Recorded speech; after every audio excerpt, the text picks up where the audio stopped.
אז ברוכים הבאים לפרק הראשון.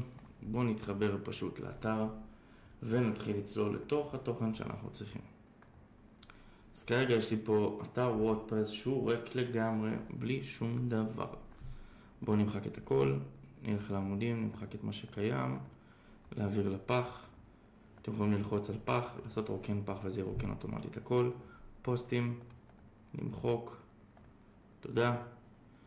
עמודים מחקנו. ובואו פשוט נתחיל לצלול להתחלה. הדבר הראשון שאנחנו רוצים להגיע בזה זה מבנה קישורים. מה זה בעצם אומר מבנה קישורים? לפני שאנחנו ניגשים לכל שאר הפרמטרים, מבנה קישורים זה בעצם אומר, אם אני פותח כרגע עמוד חדש בתוך וורדפרס, אנחנו לא נוגעים בקטע של הוספת עמוד, אבל בואו נוסיף שנייה עמוד חדש ונקרא לו בשם כלשהו, לא משנה מה, ונעשה פרסום, אנחנו נראה לא רוצה לבחור מקבץ בלוקים. אנחנו נראה בעצם שבחלק מהמקרים בעצם, במקרה הזה פה אני רואה שלא, לפעמים הוא עושה פה PW 1, 2, 3, 4, כל מיני כאלה. אז אני פשוט רוצה ללכת להגדרות מבנה קישורים, זה פשוט לסדר את המבנה קישורים של האתר, ולשנות את זה מ-year, months, day, בעצם שנה, חודשים זה פוסט, לעשות מבנה מותאם, למחוק הכל, ובעצם לבחור פוסט ניים שככה האתר יראה, ושמור שינויים. מצוין, ככה בעצם יצרנו את המבנה קישורים, וככה אנחנו יכולים לעבוד, גם אנחנו מוסיפים מוצרים, מוסיפים דברים כאלה, כל הפרמטרים האלה. בצורה הזאת אנחנו מתחילים ככה ברגע שאנחנו מוסיפים פוסט, אז הוא סוחב את שם הפוסט, זה טוב יותר לקידום אורגני, אם אנחנו נסיים קטגוריה, זה קטגוריה ושם הפוסט, ככה זה נהיה בצורה יותר טובה. אז זה השלב הראשון שאנחנו בעצם מתחילים, זה לעשות מבנה קישורים.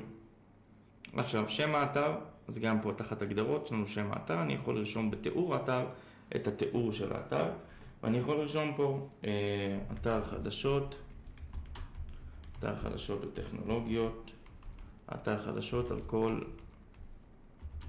עולם הטכנולוגיה ובניית אתרים. מצוין. סמל האתר. אז יש שתי דרכים. דרך אחת לעשות את זה דרך פה, סמל אתר. קודם כל בוא נלחץ שמור שינויים, כדי שזה יישמר מה שרשמנו. זה דרך אחת, ואנחנו נלמד את הדרך השנייה, עוד מעט שנעשה את האייקון של האתר, שזה הדבר הזה. בעצם פה יש את האייקון, אבל את הלוגו עצמו של האתר. סמל האתר, בואו נעלה את הקובץ, פשוט מאוד. דקסטופ, אתר חדשות, הנה.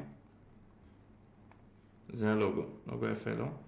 חיתוך תמונה, וברגע שאני אעשה בעצם שמירת שינויים, אתם תראו שלמעלה, אמור להפוך לפה, אבל כבר אנחנו ניגע מזה. יפה מאוד. עכשיו, יש פה עוד חלק אחד קטן, שאם שמתם לב, בגלל שעשיתי את התקנת הבטחה, אז לפעמים יכולים להתקל בזה שאין פה HTTPS, אלא יש פה רק HTTP. אז פשוט להוסיף S, אוקיי? HTTPS, מצוין. שמירת שינויים. הוא יוצא אותי בגלל ששיניתי את הכתובת. אנחנו נחזור חזרה דרך פה, התחברות לאתר, כניסה. מצוין. עכשיו אני אלך שוב פעם להגדרות. אני רואה שזה HTTPS, והנה האייקון שלנו פה למעלה. אליפות. הדבר הבא שאנחנו רוצים לעשות, תיאור עשינו. והחלק של שעות. כרגע בעצם יש פה איזשהו סור זמן מסוים שהשעה היא 20:58 והשעה כרגע 23:59 אצלי. אז אני פשוט אשנה את זה פה לירושלים, זה מאוד טוב כדי שאתם תקבלו לידים, תקבלו אותם בשעות הנכונות, תדעו מתי זה יתקיים, הכל תעבדו מסודר בקיצור. אז באסיה, ירושלים, בסדר, אני יכול לעשות שזה המבנה שיהיה, והשעון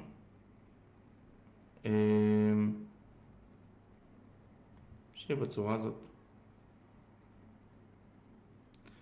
והיום ראשון בשבוע. שמור שינויים. מצוין. כרגע השעה 23:59, אליפות. אז סגרנו את ההגדרות הראשוניות שאנחנו צריכים לעשות בעצם בשביל אתר אינטרנט. בפרק הבא אנחנו נדבר על תבניות עיצוב ומה הן עושות. שיהיה לכם המון בהצלחה.